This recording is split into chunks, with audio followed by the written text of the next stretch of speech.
Efesus pasal 4 ayat 17 sampai dengan 32. Manusia baru. Sebab itu kukatakan dan kutegaskan ini kepadamu di dalam Tuhan. Jangan hidup lagi sama seperti orang-orang yang tidak mengenal Allah, dengan pikirannya yang sia-sia dan pengertiannya yang gelap, jauh dari hidup persekutuan dengan Allah, karena kebodohan yang ada di dalam mereka dan karena kedegilan hati mereka. Perasaan mereka telah tumpul sehingga mereka menyerahkan diri kepada hawa nafsu dan mengerjakan dengan serakah segala macam kecemaran. Tetapi kamu bukan demikian. Kamu telah belajar mengenal Kristus. Karena kamu telah mendengar tentang Dia dan menerima pengajaran di dalam Dia, menurut kebenaran yang nyata dalam Yesus, yaitu bahwa kamu berhubung dengan kehidupan kamu yang dahulu harus menanggalkan manusia lama yang menemui kebinasaan oleh nafsunya yang menyesatkan, supaya kamu diperbarui di dalam roh dan pikiranmu dan mengenakan manusia baru yang telah diciptakan menurut kehendak Allah di dalam kebenaran dan kekudusan yang sesungguhnya. Karena itu buanglah dusta dan berkatalah benar seorang kepada yang lain, karena kita adalah sesama anggota. Apabila kamu menjadi marah, janganlah kamu berbuat dosa. Janganlah matahari terbenam sebelum padam amarahmu. Dan janganlah beri kesempatan kepada iblis. Orang yang mencuri, janganlah ia mencuri lagi. Tetapi baiklah ia bekerja keras dan melakukannya pekerjaan yang baik dengan tangannya sendiri, supaya ia dapat membagikan sesuatu kepada orang yang berkekurangan. Janganlah ada perkataan kotor keluar dari mulutmu, tetapi pakailah perkataan yang baik untuk membangun, di mana perlu, supaya mereka yang mendengarnya beroleh kasih karunia. Dan janganlah kamu mendugakan Roh Kudus Allah yang telah mementeraikan kamu menjelang hari penyelamatan. Segala kepahitan, kegeraman, kemarahan, pertikaian, dan fitnah hendaklah dibuang dari antara kamu. Demikian pula segala kejahatan. Tetapi hendaklah kamu ramah seorang terhadap yang lain, penuh kasih mesra dan saling mengampuni, sebagaimana Allah di dalam Kristus telah mengampuni kamu. Bapa, kami percaya hari ini Engkau ada. Semakin Engkau mengenal pribadi kami, buka dan singkapkan yang terselubung, singkapkan yang tersembunyi, sehingga kami benar-benar belajar untuk mengikuti kehendak Bapa. Kuasailah kami, pakai kami sebagai alat-Mu, hingga perjalanan ini Tuhan atur, dan perlengkapi kami dengan Roh-Mu, sehingga kami bisa berjalan seperti Tuhan mau.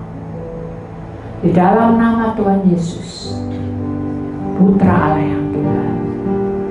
Yang percaya kita sama-sama berkata, amin. Beri kemuliaan Tuhan, saudara. Puji nama Tuhan. Shalom. Puji Tuhan. Hari ini kita akan mempelajari suatu firman Tuhan mengenai tentang alam roh kegelapan, roh keserakan. Saudara yang terkasih dalam Tuhan, kita perhatikan gambar ini lebih dulu, karena kita akan melihat di sini bagaimana roh keserakan itu membelenggu hidup kita, sehingga kehidupan kita, saudara, dilingkupi dengan penguasa-penguasa. Dan roh serakah itu membuat hidup kita ini benar-benar tidak merasa bahwa dalam hidup kita ini terasa mati, ya. Tengkorak-tengkorak ini menandakan tentang kematian, saudara, tetapi bukan secara fisik, tetapi secara kejiwaannya. Kejiwaan kita ini, kita punya kejiwaan yang harus kita mengerti, saudara, bahwa di dalam hidup kita ini, jiwa kita ini ada 3 hal yang perlu saudara perhatikan adalah perasaan, hati, dan pikiran. Kita akan masuki, saudara, bagaimana roh kegelapan ini masuk, roh keserakan ini masuk di dalam hidup kita. Selama dalam kehidupan kita, perasaan kita ini selalu tumpul, ya. Tumpul itu berhenti startnya dan merasa bahwa ada sesuatu yang tidak nyaman di saat proses dalam hidup kita ini berjalan, sehingga kepribadian kita ini sepertinya cacat. Cacat bukan cacat lahir, tapi cacat pribadi, di mana perasaan kita ini banyak yang membuat kita merasa tidak nyaman dan tidak semangat, ya. Kita perhatikan dulu gambar yang kedua, nanti kita akan masuk gambar ke satu lagi. Efesus pasal 4 ayat 19, firman Tuhan begini: perasaan mereka telah tumpul sehingga mereka menyerahkan diri kepada hawa nafsu dan mengerjakan dengan serakah segala macam kecemaran. Saudara perhatikan, hidup ini pasti ada perasaan, saudara. Kalau tidak ada perasaan, kita ini seperti roh mati, ya. Tapi dalam perjuangan kita menjadi orang yang dibeli oleh Allah, saudara, perasaan yang selalu memiliki pikiran-pikiran yang tidak sampai kepada hati kita, yang merasa hati ini terus-menerus tidak puas, saudara, karena yang dipikirkan itu tidak cukup, ya. Artinya, aku ini kok beda dengan si A, aku ini beda dengan si B. Nah, itu perbandingan itu yang membuat pikiran kita tidak puas, sehingga ingin memiliki keberhasilan yang lebih dari si A dan si B. Itu boleh, tapi kita tidak boleh sakit jiwa kita, ya, karena perasaan yang tumpul itu, seperti dalam Efesus pasal 4 ayat 19 itu, seperti hidup itu adalah mati. Jadi kondisinya itu suam-suam kuku. Bekerja ya bekerja, tapi suam-suam kuku. Nggak sreg dengan hidupnya, nggak sreg dengan pekerjaannya, nggak sreg dengan apa yang kita miliki. Jadi rasanya ada sesuatu perbandingan yang membuat kita tidak suka, ya. Nah, itulah yang dinamakan proses serakah. Jadi kita tidak boleh ke sana. Kita tahu bahwa jiwa kita ini banyak yang membuat kehidupan kita ini, perasaan kita ini sering terbawa oleh arus duniawi. Nggak apa-apa sebetulnya, cuma jangan sampai kita terbawa arusnya sehingga kita merasa bahwa aku kok beda ya dengan si B dan si A. Nah, itu yang membuat kita bukan tidak waras, ya, selalu memiliki pikiran-pikiran dan hati yang merasa bahwa ada sesuatu gap jadi antara yang kita punya sekarang ini dengan mereka. Nah itu, padahal di dalam firman Tuhan, takaran yang aku berikan kepadamu itu sesuai, ya, sesuai dengan takaranmu. Wadah yang aku berikan kepadamu itu sesuai dengan wadah.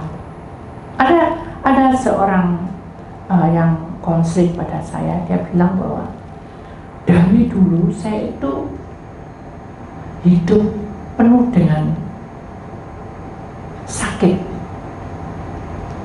dan sampai sekarang pun nasib saya kok ya sama, sakit. Berarti kehidupan saya nasibnya just kayak gini nih. Nah itu, dengan dia berkata begitu, akhirnya roh serakah itu akan menguasai pola berpikir kita, akan menguasai perasaan kita, akan menguasai hati kita, hingga kita merasa bahwa stat kita atau hidup kita ini tidak adil. Padahal justru dengan kondisi kamu sakit, Tuhan punya rencana di balik semua itu. Jadi semua manusia yang di dunia ini mengalami banyak guncangan-guncangan karena Allah memiliki rencana yang indah untuk kita. Dan rencana Allah itu tidak bisa sama dengan si A dan si B. Berarti kita harus belajar apa? Menjalaninya. Dari dulu perkara ini terus. Ya, jadi perasaan ini mudah kebawa karena kondisi keduniawian ini. Memang kan dunia ini kan sudah semakin canggih, saudara, dan kita ini merasa bahwa ini belum sampai ke sana saat kita. Tapi kok hidup ini kok terus bertubi-tubi masalah, bertubi-tubi penyakit, bertubi-tubi godaan, ya, tantangan, hingga merasa bahwa tidak kuat lagi. Sebetulnya hal itu harusnya datang pada Tuhan, bukan bertanya, tapi bilang sama Tuhan, Tuhan ajari aku untuk mengenal apa yang kau mau dari hidupku.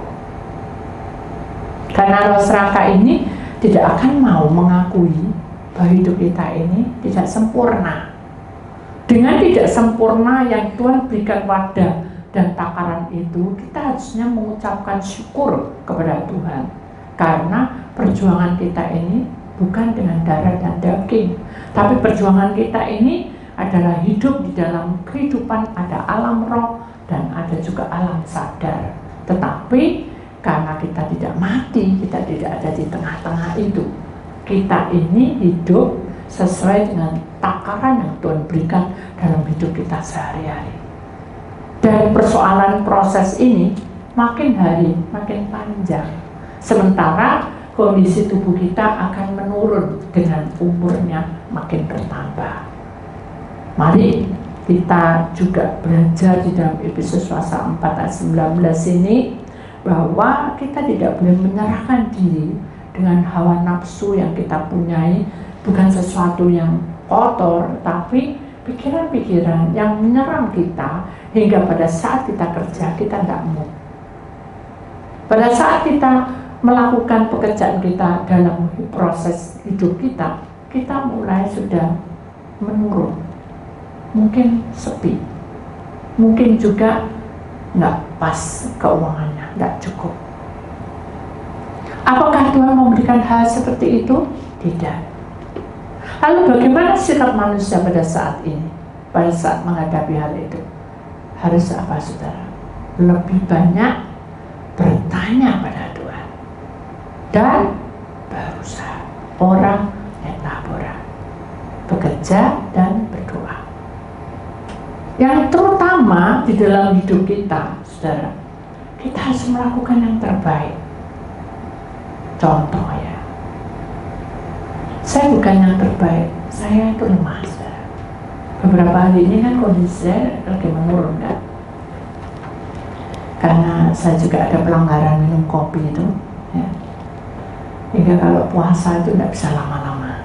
Jadi kalau lama, ini perih. Jadi saya bilang, Tuhan, saya tahu bahwa ini tubuh saya, tapi saya mau bekerja di ladang. Saya tahu bahwa hal ini tidak mudah, tapi Tuhan kasih tahu, jangan terlambat. Hari ini konselingnya banyak. Dan saya tadi juga tidak terlalu terlambat, Tuhan. Tapi tetap toh juga agak terlambat toh, akhirnya selesainya 6:30. Tapi Tuhan bilang, aku bahagia karena kamu sudah lakukannya.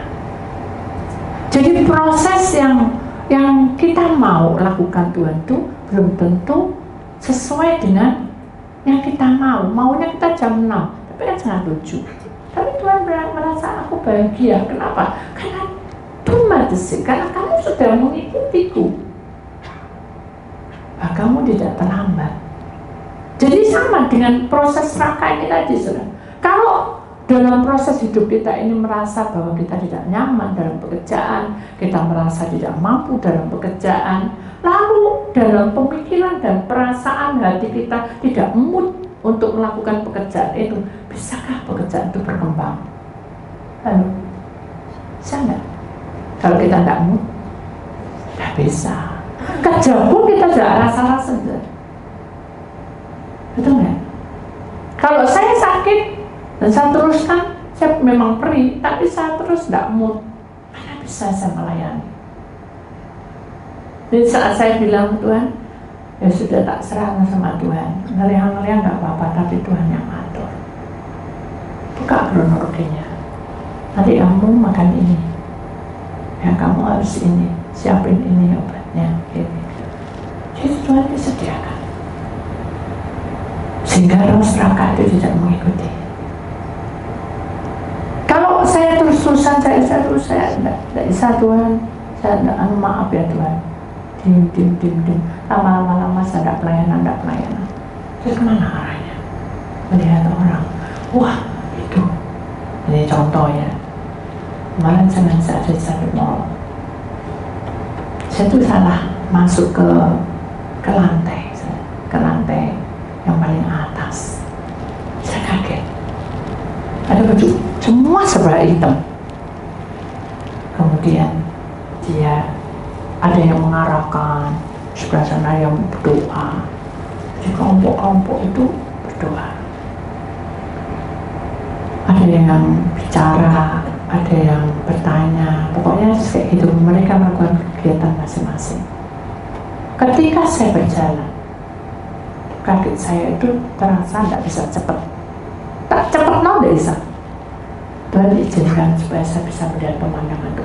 Kalau saya punya roh serakah, kenapa saya tidak seperti aku bisa? Ya apa caranya? Itu sebetulnya boleh. Tapi kalau terus merasa bahwa tidak bisa, harus seperti ini, harus seperti itu.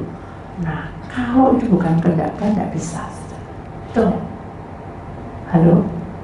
Tanya sama Tuhan dulu. Begitu saya diizinkan Tuhan jalan pelan dan saya bisa melihat kondisi semuanya itu. Waktu di tengkongan, saya berhenti. Jadi berhenti loh. Jadi berhenti, tidak bisa jalan. Saya bingung, kenapa saya berhenti gitu. Apakah saya harus duduk di sini? Kan di situ ada bangku juga kosong. Tapi Tuhan bilang, apa yang kamu lakukan kalau kamu lihat seperti ini? Saya bahagia. Nah kalau roh serakah, saya pengen enggak ini Tuhan, saya pengen membesar. Kayaknya benar, tapi enggak tanya Tuhan. Berarti yang maju apa? Jiwa saya sendiri, perasaan hati saya sendiri yang kuat, kemauan saya sendiri, tanpa ada pimpinan Tuhan. Saya cuma bilang saya bahagia. Lalu apa di dalam benak? Ada kerinduan? Ya, saya rindu. Ya udah doakan. Loh, saya suruh doakan. Ya udah, saya doakan. Tuhan pakai mereka lebih lagi. Karena ladang siap untuk memenuhi. Baru bisa jalan. Jalan, terus berhenti. Ada satu orang yang agak tua, dia bilang, Pak, saya ketemu ini. Si penjaganya itu, ya mungkin pelayan Tuhan juga, saya juga nggak tahu. Oh, maaf ya, masih ada kesibukan begini-begini. Pokoknya dia bilang nggak bisa. Oh, kapan saya bisa ketemu? Semangatnya luar biasa. Begitu dibilangin, mungkin kira-kira setelahnya atau mungkin besok. Itu mukanya mimiknya kecewa. Dan bilang, ketika aku berkata, kamu harus sabar untuk hadapi semua tantangan ini. Kamu harus sabar untuk mencari pasangan hidup. Kamu harus sabar untuk menerima kenyataan hidup ini. Kalau kamu mengalami banyak masalah, entah ada yang sakit atau ada beban, kira-kira mau kamu ya apa? Masa enggak kayak itu? Otomatis sudah apa muka kita? Masa enggak? Kecewa kan? Tuhan nyesikan mata. Tuhan berkata, enggak ada penyelesaian kamu kecewa. Seharusnya kamu berserah. Ya oke, Pak, saya menunggu. Kan gitu, saudara. Berarti saudara niat untuk bertemu. Tapi dia ya Pak, tapi kecewa, dia pergi. Ya udah, nggak ketemu ya nggak apa-apa. Amin. Nah, dari situlah kita bisa mengerti, saudara. Tuhan menunjukkan roh serakah itu seperti itu. Tidak sabar, tidak telaten, tidak mau menerima keadaan, selalu menggerutu seperti bangsa Israel. Ini apa Musa? Harusnya kamu tidak keluar dari sini. Kamu yang jadi ngasih aku makan. Sekarang ini aku tidak ada makanan. Tuhan dengar? Halo? Tuhan dengar? Dengar. Musa nangis, saudara. Bukan terus langsung dikasih burung puyuh. Tidak, melewati proses. Musa hanya bilang gini, aku sudah berdoa. Dia termasuk ayo sembahyang kamu di atasmu Tuhan. Bilang sama Tuhan Allah kita, bagaimana ini? Kita semua lapar, kurang gizi, lemes semua jalan terus. Bisa orang bicara. Tapi Musa hanya berkata, saya kuat.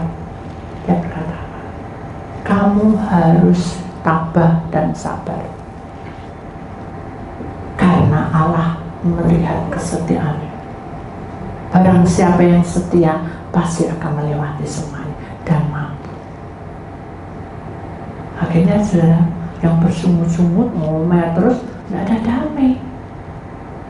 Sama kalau kita terus mikir roh serakah itu tidak ada damai. Kehidupan kita ke depan pun tidak tahu kemana. Karena kita merasa tidak bisa dan terus menuntut hal itu. Nah, itu yang berbahaya. Kalau diteruskan, saudara, kita punya tubuh. Jadi kan mengenai jiwa. Kita punya tubuh, saudara. Kita perhatikan di sini. Kalau serakah, namanya punya roh serakah itu tidak akan mengerti arti cukup. Ya, hari ini sehat-sehat cukup, puji Tuhan. Tapi tidak cukup karena kurang. Harus begini, harus itu, harus itu. Perhatikan baik-baik. Keinginan yang tidak sehat itu akan menguasai hidup kita. Lama-lama kita menguasai duniawi. Kenapa? Karena kita merasa tidak puas terus. Bukan tidak puas, tidak sadar ya bahwa hidup kita itu harus apa adanya. Supaya roh serakah tidak menggerogoti kita. Kenapa? Karena itu mencemarkan tubuh roh jiwa kita. Selama kita memiliki pikiran-pikiran yang tidak puas, saudara, bukan tidak puas, maaf. Selama kita mempunyai pikiran-pikiran yang tidak nyaman dan tidak tenang hidupnya, ingat saudara, di dalam tubuh kita itu akan membuat hidup kita itu seperti mati. Jadi pagi siang malam kerja, pagi siang malam kerja, gak ada puasnya, saudara. Karena kita merasa ada roh serakah itu menggerogoti berkat-berkat kita. Siang malam kita lewati semua, tidak akan selesai. Ketika saya sakit koma, saudara, orang tua saya sudah berusaha berdoa, panggil hamba Tuhan, pendeta, bahwa semuanya dipanggil sama saudara. Tapi kalau belum waktunya sembuh, bisa sembuh? Halo? Tidak bisa. Tunggu. Nah, kalau di dalam tubuh kita itu ada roh serakah, tidak akan mau menunggu, saudara. Dia akan selalu berusaha untuk mengacaukan kita, hingga kita merasa tidak senang dalam hidup kita sehari-hari, cemberut. Padahal kita sudah bisa makan, bisa berjalan dengan sehat, anak-anak kita sehat, mantu kita sehat, cucu kita sehat, itu adalah anugerah. Banyak yang di bawah kita yang lebih parah, saudara. Kita jauh dari anak di sana, di luar negeri, di mana, nggak tahu parah ini mana. Kita ketakutan kehilangan anak, gitu saudara. Jadi biarlah kita menyadari bahwa tubuh yang fana, tubuh yang tidak mampu ini, saudara, kita ajari ya, supaya kita mendisiplin diri kita, dan kita mau belajar untuk menerima. Seperti orang kuliah, saudara ya. Orang kuliah itu kalau mau ulangan tidak perlu belajar, kan dapat nilai bagus. Itu karena memorinya ada. Tetapi yang terpenting di dalam kuliah itu adalah tujuan kita untuk ke depan.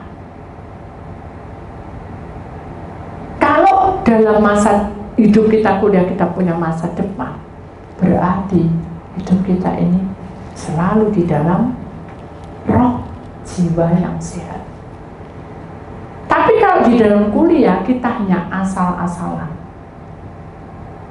pasti roh serakah itu akan masuk. Dan kita merasa tidak nyaman. Kenapa? Karena kita sudah belajar mati-matian, kok gak dapat nilai bagus. Karena tidak terlatih. Belajarnya mendadak. Tidak ada tanggung jawabnya.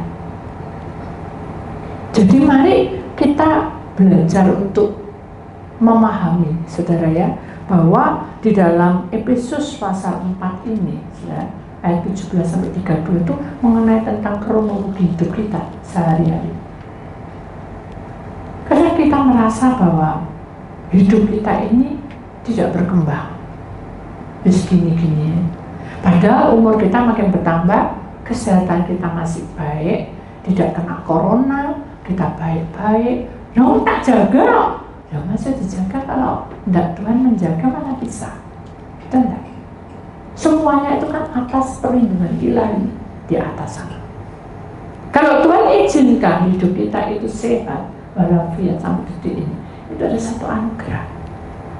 Mari kita mempelajari lebih dekat lagi, saudara, bahwa roh serakah tidak boleh masuk di dalam hidup kita, agar perjalanan kita setingkat lagi, sehasta lagi berkat di dalam hidup kita. Amin. Amin. Kemudian serakah roh itu seperti apa, saudara? Kalau kita memiliki berkat, sesuatu bagian berkat, saudara, sedikit atau banyak, itu adalah pemberian Allah. Wadah yang diberikan padamu itu takarannya itu segitu. Tapi sejak dulu ya gini terus, Bu. Nah, karena saudara mengimani seperti itu. Ketika saya masuk di dalam, saya kan guru les kue ya, saudara. Walaupun dalam kehidupan saya memang saya terfokus di dalam les kue ini. Jadi saya punya talenta di situ, ya. Jadi bukan jabatan dokter, bukan jabatan sesuatu, tetapi Tuhan memberikan jabatan saya itu adalah guru les kue, ya. Dengan posisi seperti itu, saya ingin berkembang, saudara. Keberhasilan yang saya punya sendiri ini, saya merasa bahwa itu adalah takaran yang Tuhan berikan pada saya. Awal mulanya, saya keluar kota sebelum menikah. Dan saya bisa menghitungnya lumayan. Tapi setelah itu, saya menikah. Nah, setelah menikah, saya tidak pergi kemana-mana dong. Ya, maksudnya, kalau saya keluar kota, ya otomatis kalau mau, kalau boleh, tidak apa-apa. Ini tidak diboleh, no. karena sudah menikah. Jadi harus ada di kota itu. Sedangkan di kota itu dengan uang yang saya punya di luar kota beda sekali langit dan bumi. Kalau saya serakah, mungkin saya juga akan marah dan uring-uringan dengan mertua, dengan suami. Saya harus pergi pokoknya. Nah, justru saya melakukan itu dengan disiplin karena saya sebagai istri harus tunduk kepada kepala imam. Ojo, jangan pergi, jangan. Ya udah, tidak pergi. Tapi yang saya punyai, takaran yang saya punyai, kalau secara logika, nurunnya banyak, langit dan bumi. Dari 100.000 menjadi 25.000. Itu jujur aja. Oling lah kalau orang bilang. Tapi saya berasa, saya tahu takaran yang Tuhan berikan pada saya, ya ini saya akan kelola. Loh, tidak mandi cilik berarti berkati, berarti apa? Doanya tidak mandi? Bukan. Tuhan punya rencana. Akhirnya dengan takaran yang saya punya kecil ini, saya harus ora berdoa, Tuhan, ini uang pasti tidak cukup. Saya percaya bahwa Tuhan punya rencana di balik semua itu. Dan bilang, sisihin untuk kesulitan. Gak usah logika, gak cukup kondisi. Intinya gitu saja. Tapi karena saya belajar tidak serakah, ya udah diambil, tidak mikir panjang, tak taruh. Tapi ini yang tambah sedikit ini, apa yang saya perbuat? Tuhan berkata, tidak apa-apa, lewati aja, mengalir. Dengan mengalir itu, saudara, saya tidak tahu. Karena kalau ini dibayar, tidak cukup. Tapi ini sudah mau mendekati. Tapi saya tidak menuntut apapun, saya hanya berkata, tak serano semuanya.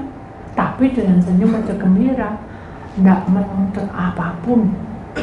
Akhirnya salah satu dari murid itu berkata, Bu, saya butuh alat-alat. Alat-alat sepet, meja putar. Oh ya, hanya saya pergi saja. Ongkos dan segala macam diperhitungkan kan? Ini mahal loh, nggak apa-apa, sesuai.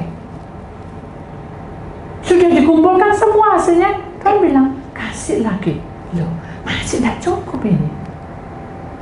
Tapi kalau bilang kasih lagi masuk ke hak sulung. Nah, kalau saya mikir, gak cukup. Ini gak cukup, ini masih dikasih lagi. Intinya kayak gitu. Tapi saya gak mikir. Ya sudah, tak ambil, tak taruh lagi ke hak sulung. Akhirnya uang yang segini tak tambah sih, tak cukup. Tapi saya gak nuntut, saudara. Saya serah, pasrah sudah Tuhan. Semakin dekat harinya, tanggalnya. Bukan apa, tapi kita harus punya tanggung jawab. Makin dekat harinya mendekat, ada surat. Kamu bisa ngelesi, kamu harus memiliki ijazah. Muridmu harus dapat ijazah. Hah? Ijazah? Terus siapa? Nanti aku buat semuanya, surat-suratnya. Pokoknya kamu cari orang. Yang murid saya pada waktu itu memang banyak di 4 kota itu, tapi murah tadi. Hanya saya bilang, ya sudah, hanya saya bilang sama orangnya, ya apa nih, kita berunding, gini harganya begini-begini, ya sudah, saya nggak mikir, pokoknya gini ya, ikut ya. Akhirnya banyak yang ikut, semuanya ikut ujian. Dan jadi pun selesai semuanya, sampai sudah kesel beberapa hari, udah lulus, saya lega. Akhirnya tiba waktunya, karena saya harus memberikan sesuatu pada orang tua. Jadi saya kasih, Tuhan tak serang. Tapi ada satu amplop yang belum dibuka, di mana ujian itu saya. Akhirnya saya buka. Saya bilang sama orangnya, pembayarannya bagaimana? Ya ini, kamu bagi. Nah kalau dibagi, lebih dari cukup. Tapi kan saya nggak minta. Begitu dibagi, lebih dari cukup, lebihnya bingung juga.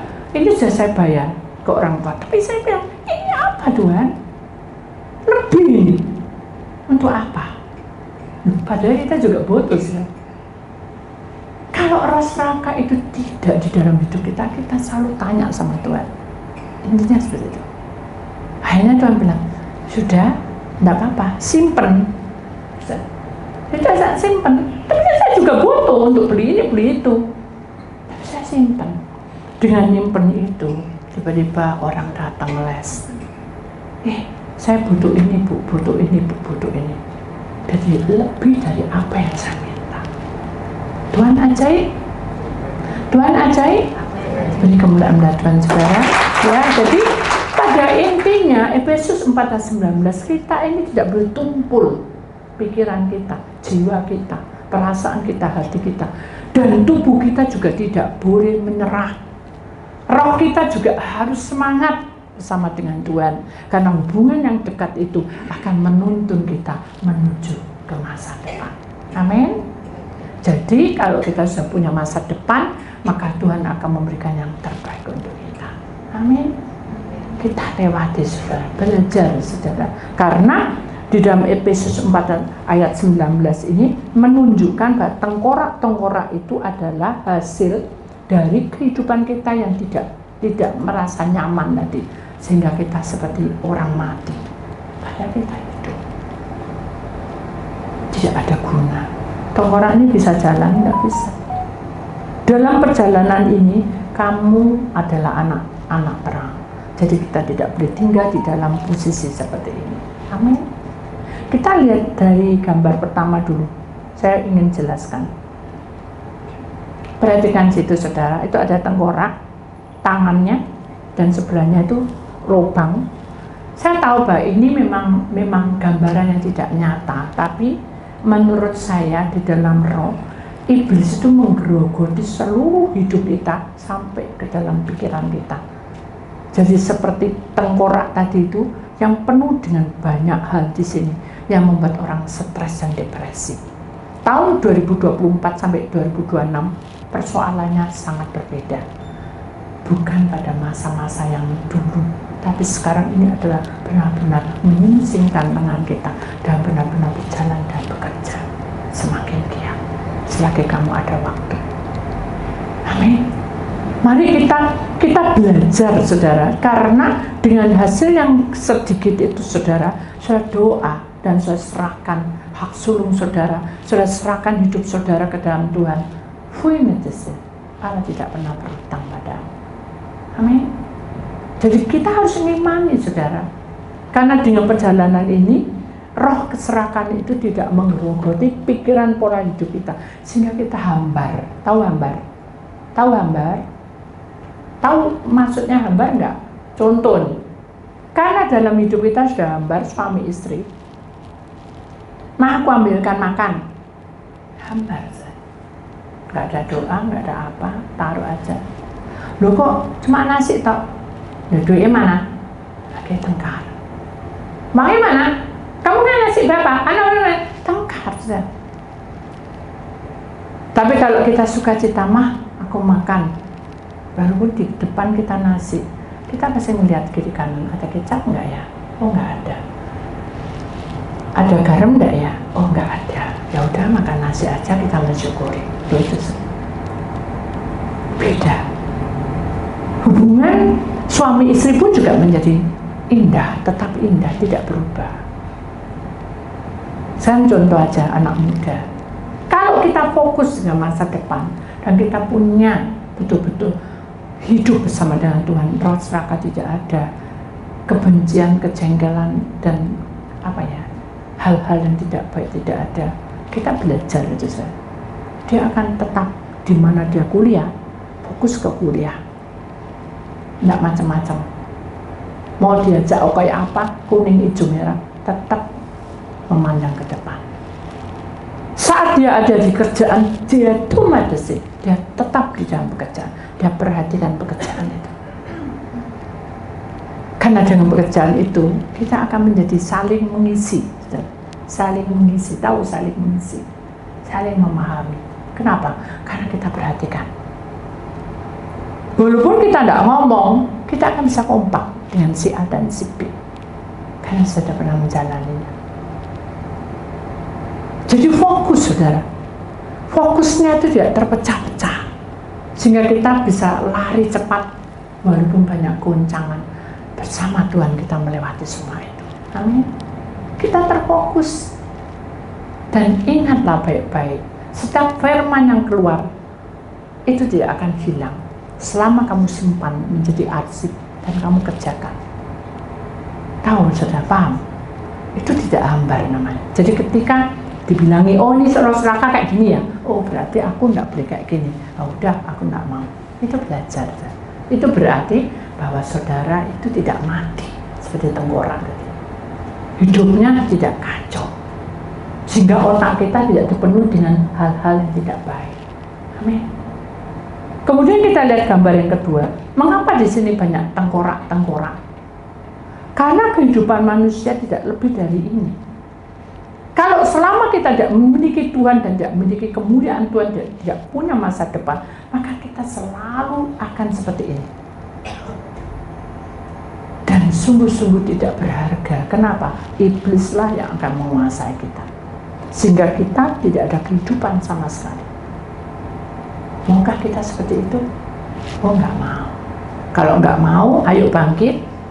Tubuhmu, rohmu juga semangat, jiwamu juga mengarah kepada Tuhan, dan selalu mengenal pada Tuhan, mengerti apa yang Tuhan mau dalam hidup kita. Kemudian kita lihat gambar yang ketiga, saudara. Dalam zona keserakahan, berdiri di atas kesombongan pribadi, memeluk keinginan semu, bermimpi menguasai dunia. Ini memang ada, saudara. Aku gak pernah menguasai dunia. Ya, saya gak menguasai dunia kayak apa, saudara? Kalau kita berdiri di atas kesombongan, terus kayak gini, hambar, lama-lama apa? Gak apa-apa, aku bisa kok. Gitu. Beraninya tuh ngawur. Kemudian memeluk keinginan semu. Bayang aku nanti begini, nggak bisa, saudara, karena itu semu, nggak nyata. Seperti tengkorak tadi, mati. Ya. Kemudian bermimpi menguasai dunia, Malaysia. Selamanya kamu ya tetap gini-gini aja. Tapi kalau bersama Tuhan, apapun yang terjadi, Tuhan yang bertanggung jawab. Amin. Mari kita serahkan, keluar dan bertobat. Keluar dari itu semua. Kita hidup baru, bertobat sungguh-sungguh. Jangan kita merasa kecewa karena sesuatu. Tapi kita harus sadar, keluar dari pertobatan itu. Keluar dari masalah yang membuat kita hambar dan kita bertobat. Kembali kepada jalan Tuhan. Raih keinginan yang Tuhan telah sediakan. Karena setiap manusia ini Tuhan punya rencana indah. Mana? Buktinya mana? Karena belum waktunya. Buktinya mana? Buktinya kamu tidak sakit. Buktinya mana? Buktinya kamu masih hidup. Buktinya mana? Kok aku kayak gini? Buktinya mana? Kok kamu sekarang kok jadi pendeta? Kok kamu jadi hamba Tuhan? Buktinya aku sukacita, walaupun aku koma. Jadi itu satu proses. Saya harus koma. Demikian juga orang sakit harus melewati semua itu. Jangan patah semangat. Ada satu kejadian saya pernah lihat di YouTube, nggak salah. Ada seorang ibu yang tidak bertanggung jawab. Dia membuang bayinya, dilempar di saat kereta berjalan. Kemudian ada seorang pemuda, saudara, karena melihat kejadian itu dia lari untuk menyelamatkan bayi itu, tapi bayinya selamat, dia jatuh ke garota.